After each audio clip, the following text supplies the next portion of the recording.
নমস্কার। এটি আমার একটি নিজের লেখা, আমি পড়ে শোনাচ্ছি। কেমন লাগবে জানি না,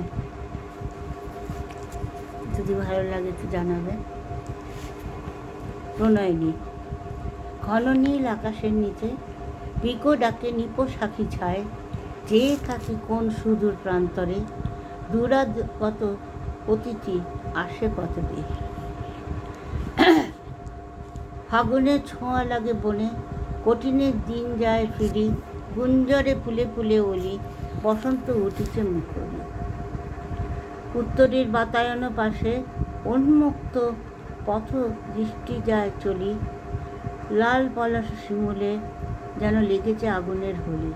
অস্তমিত রবি আকাশ করেছে রাঙা, লাল আলোর ছোঁয়ায় লাল শিমুল পলাশের মোহে মহাবিষ্ট মনে জাগে প্রিয় বিরহের ব্যথা। চেয়েছিল সেই ক্ষণে, তবু আসে নাই সে,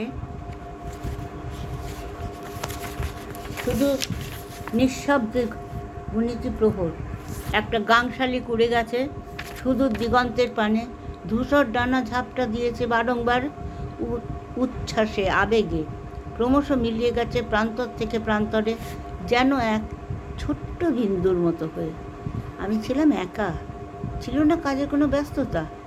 আমার হৃদয়নাথ কোথা দূরে একা, নানা কথা পড়ে মনে, মনে জাগে ব্যথা।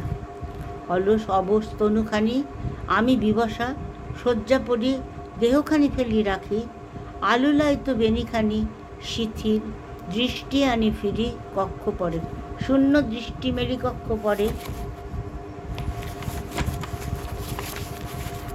ক্রিকলাস করে আনাগোনা, সবই চোখে পড়ে, আবার কিছুই পড়ে না। এমনই অনীহা জাগে মনে, আচম্বিতে চমকিয়া উঠি, আচম্বিতে চমকিয়া উঠি, মৃদু হাতে স্পর্শে শরীরে মনে জাগে শিহরণ, মৃদুস্বরে জিজ্ঞাসে কিবা ভাবো মনে, আমি চিনো দূরে এসেছি তোমার কাছে, ডালিম রিক্ত নিঃস্ব আমি আজি, আছে শুধু প্রাণ ভরা ভালোবাসা খানি।